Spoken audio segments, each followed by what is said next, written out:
ጊዜው ስለደረሰ በጥንቃቄ አስቀምጠው። እሺ ምግብ ላቀርብልሽ እንዴ? እናንተ በላችሁ? አዎ አንቺ ቤት እኔማ እኮ ሲርበኝ ውጭ በላሁ ነው እንዴ? ትሸነፊለት ነግሬሻለሁ። ኧረ ማሚቴ በሷማ አልሸነፍም። ማለት የኔ ልጅ ንቃሃት ነው? እንደዛ አላልኩም፣ ግን ያው እሷ ቅርብ ጊዜ ነው የለመደችው። ቢሆንም ታሸንፋለች። ምነው ምግቡ ግን ቆየ? አዙ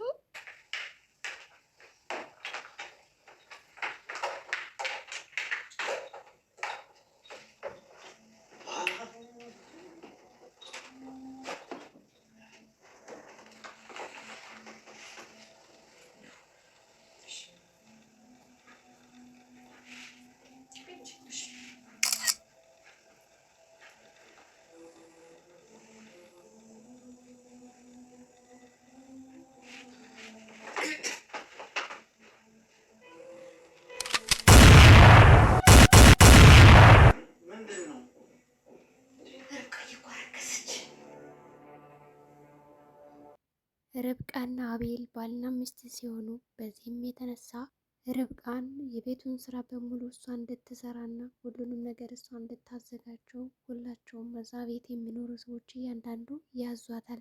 ርብቃ ልክ እንደ ምራትም ልክ ደግሞ እንደ ሰራተኛም ሆና ሁሉን ነገር የተሰጣትን ኃላፊነት የምታገለግልና በአግባቡ የምትሰራ ናት። እትዬ ደግሞ በጣም መልካም ሰው ነች። በዚህም የተነሳ እንግዲህ አቤል ልጇን ርብቃ ማለት እኔ ማለት ነኝ፣ እሷ ተከፋሽ ማለት እኔ ተከፋው ማለት ነው። ስለዚህ ርብቃን በአግባቡ ተንከባክበን እንድትይዛ ትፈልጋለሁ በማለት እንግዲህ ለአቤል ልጇ ታሳስበዋለች። አቤልም እንግዲህ ያረማዬ እንደዛማ ማለት የለብሽም አታስቢ፣ እሷ በጣም ደህና ነሽ ማለት እንግዲህ ይመልስላታል። እዮብ እንግዲህ በጣም ተንኮለኛና ነገረኛ ይመስላል። በዚህም የተነሳ የራሱን ነገሮች እያመቻቸ ነው። የራሱን ፍቅረኛ እንዲሁም ደግሞ በፍቅረኛው በኩል ከእናቱ ቤት ሰራተኛ አድርጋ የምትሰራ ልጅ ለማምጣት እየተዘጋጀ ነው።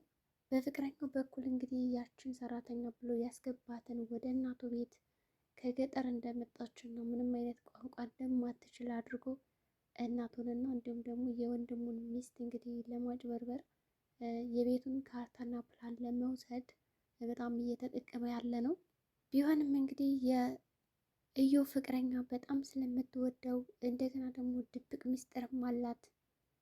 ወንድሙንም እንግዲህ አፈቅራለሁ እያለች አብረው ትወጣለች ትገባለች። በዚህም የተነሳ ይህ ታናሽ ወንድም ደግሞ አይ ሁሉም ነገር ካርታና ፕላኑ በርብቃ ስም ሳይሆን እኔ መቅደም አለብኝ፣ ይህንን ወረቀት ማግኘት አለብኝ በማለት እንግዲህ ከጓደኛው ጋር ይተባበርና ያንን ወረቀት ፍለጋ ይጀምራል ማለት ነው።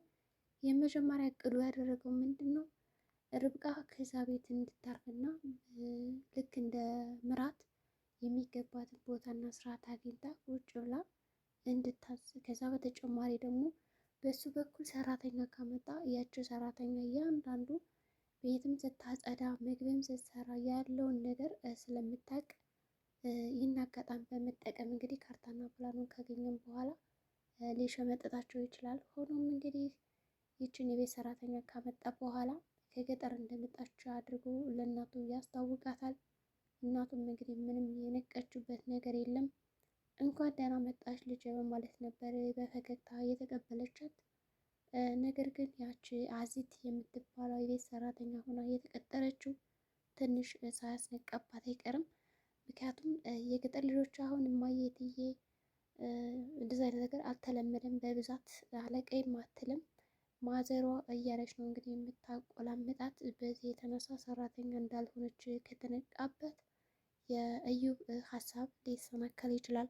ሆኖም እንግዲህ ርብቃና አቤል ደግሞ መተኛት ፈልገው እንግዲህ እየተኙም ነበረ። ሲተኙ እንግዲህ ርብቃ ያው ባሌ ነው ብላ ከአንድ አልጋ መተኛት ስትፈልግ አቤል ዞሬ ከኔ ስርማ መተኛት አትችይም በማለት ፍራሽ ላይ እንድትተኛ አድርጓታል። በዚህም የተነሳ እንግዲህ ብርድ ልብሷን ለወንድሙ ሰጥተው ስለነበረ ዝም ብላ ነበር ፍራሽ ላይ አንጥፋ የተኛችው። እሱም እንግዲህ ተነሳና እንቅልፍ ከወሰዳት በኋላ የራሱን ብርድ ልብስ ነበር ወስዶ ያለበሳት። የራሱን ብርድ ልብስ ወስዶ ካለበሳት በኋላ ጠዋት እንግዲህ ከርብቃ ከሳሎን ላይ ቁጭ ባለችበት ያ እዩብ ይመጣና እንግዲህ ደህና አደርሽ ምራቴ እንዴት ነሽ ማለት እንግዲህ ለማውራት ይሞክራል። በዚህም የተነሳ እድሉን በመጠቀም ጥያቄ ለመጠየቅ ይሞክራል። እኔ የምልሽ እንደው አቤልን ተወጂዋለሽ ብሎም ሲጠይቃት ርብቃ አዎ ግን እንዳትናገር ለማንም ብላ ነው እንግዲህ ይህን ነገር በሚስጥር እንዲወድላት ነው የፈለገችው። ሆኖም ያ እዮብ ደግሞ ይህ ሚስጥር በሁለታችን መካከል የሚቀር ከሆነ አንቺ የሆነ ነገር ማድረግ አለብሽ፣ ለእኔ ቢያንስ የሆነ መስማማት ያለብን ነገር ስላለ መስማማት አለብን ብሎ እንደ አዲስ ለመታወቅ ይሞክራል። ርብቃም እንግዲህ ልክ እንደ ማንኛውም ሰው እንደማይተዋወቅ ሰው ርብቃ እባላለሁ በማለት እጇን ሰላምታ ትሰጠዋለች ማለት ነው። ሰላም ይባባላሉ። በዚህ የተነሳ አቤል መጣና እንግዲህ አቤል ሲያያት እንደዚህ ተጨባብጣ ከሱ ጋር ትንሽ ይቀናም ይመስላል። ቢሆንም እንግዲህ እንደ አዲስ ምንድን ነው እየተዋወቃችሁ ነው እንዴ ዘወር በሉልኝ በማለት እንግዲህ እጃቸውን ሊሰብረው ትንሽ ነበር የቀረው። መታወቅ የለባችሁም ብሎ እጇን እንግዲህ ግፍትር አድርጓት ከሄድም በኋላ ምንድን ነው በማለት ጠይቋታል ማለት ነው። ርብቃም አይ ምንም አይደለ በቃ እኔም ወደ ስራ ልሄድ በማለት ወደ ስራ ትሄዳለች። እትዬም እንግዲህ አደራ ሰጥተዋለች ለልጇ ርብቃን በጣም የምትወዳት። ሆኖም በሌላ በኩል እንግዲህ ያ እዮብና ርብቃ ጨዋታ እየተጫወቱ ነው። ሸጥራንጭ ይባላል እንግዲህ በአረበኛ ይህ ጨዋታ፣ በአማርኛ ምን እንደሆነ አላውቅም። ቁማር ነው ምናምን ብቻ ያንን ጨዋታ እየተጫወቱ እያለ እንግዲህ እትዬም ቁጭ ብላ ትመለከታታለች። ልክ እንደ ልጇ በዚህ ስለምታያት የኔ ልጅ ማሸነፍ የለበትም ይህንን ጨዋታ አንቺ ማሸነፍ አለብሽ እያለች ድጋፍ ብርታት እየሰጠቻት ነው። ቢሆንም እንግዲህ እዮብ ደግሞ እንዴ ማየ እሷ እኮ ገና ትናንት ነው የተማረችው ይህን ነገር፣ ስለዚህ እኔ ደግሞ በዚህ ጨዋታ ብዙ ጊዜ ወስጄበታለሁ ለምጃለሁ እና ልታሸንፈኝ አይገባም እያለ ሲከራከርም ነበረ። በዚህ የተነሳ እንግዲህ ምግብ ይቀርብላቸዋል። በሌላ በኩል የእዮብ ጓደኛ የሆነችው ፍቅረኛሙ እንግዲህ ቁርስ እንብላ ብለው ነበረ። ቁርስ እንግዲህ አልበላም ነው ያላት። በአንቺ እጅ የተሰራውን ምግብማ እንዴት ልበላ እችላለሁ? ላይጣፍጠኝ እኮ ይችላል። ዝም ብለሽ ርብቃ ምን የመሰለ ምግብ ሰርታ በልታኛለች በማለት የርብቃን ጥሩነት ከጓደኛው ፊት ለፊት ሲያወራላት እንግዲህ ጓደኛቱ ደግሞ በጣም ትቃጠላለች። የእሷን ጥሩነት ከእኔ ፊት ለፊት መስማት አልፈልግም ነው ያለችው። እንግዲህ የረረደብን ነው ያለችው ማለት በዚህ ሁኔታ ርብቃ የወደፊት ጠላቷ እንግዲህ ያቺ የወንድሟ ወይም ደግሞ የአማቿ ምራት ነው የምትሆነው። ርብቃ በጣም እየዋህና ጥሩ ጸባይ ያላት ሁሉም ነገር እሽሽ እያለች የምትቀበል ነች። ቢሆንም ወደፊት ደግሞ ብዙ ነገሮች የሚገጥሟት ይመስላል።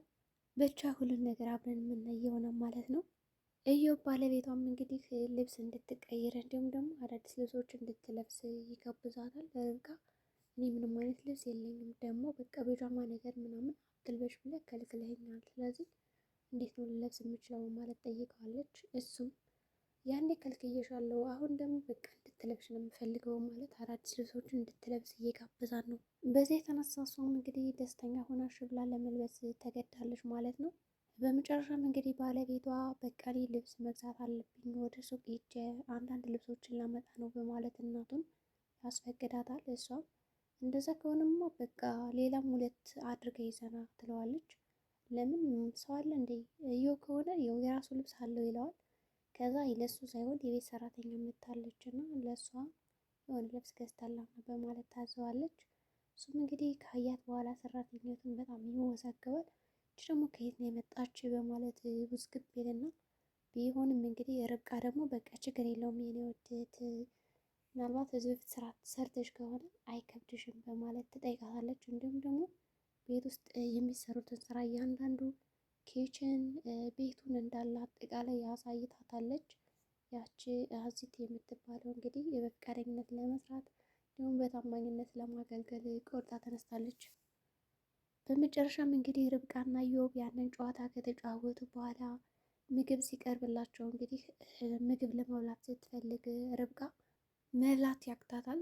በጣም ያስላታል። ልትተፋው ምግቡ ላይ ትንሽ ነበር የቀራት። ወዲያውኑ እንግዲህ ሩጣ ነበር የሄደችው ምግቡን ትታ።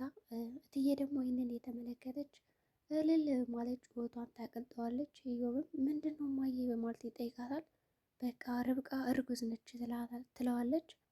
አቤልም እንግዲህ ከሱቅ መልስ እየመጣ ነበረ። ያው ድንግጥ ብሎ ነው የቀረ ባለበት፣ ምክንያቱም የራሱ የሆነች ጓደኛ ስላለችው ደንግጧል። የዛሬ ቪዲዮችን ይህን ምስል ነበረ። በቀጣይ ቪዲዮ እስከምንገናኝ መልካም ጊዜ ሆነላችሁ። ሰላም ጤና ይስጥልኝ የቻናል ቤተሰቦች። ለዚህ ቻናል አዲስ ከሆኑ ሰብስክራይብ ያድርጉ።